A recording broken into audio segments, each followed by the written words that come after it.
Şah İsmail heç bir dini inanc, şiəlik, nə bilim, sünnilik gətirməyib. Tam əksinə yeniyetmə olan Şah İsmail simvolik olub, simvolik lider olub.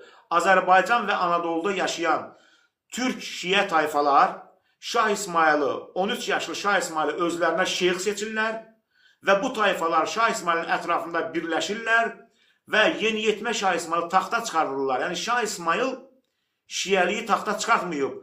Şiəli Şah İsmail'i taxta çıxardıb, qardaşlar. Yəni bunu belə qəbul etmək lazımdır. Şah İsmail şəhzadə deyildi. Şah İsmail'in ordusu yox idi.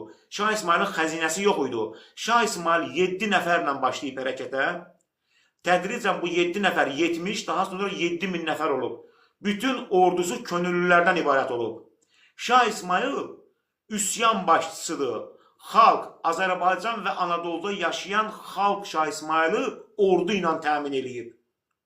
Yəni Şah İsmail Hindistandan cibinə şiəliyi qoyub, gətirib Azərbaycandan cibindən çıxartmayıb. Başa düşürsünüz?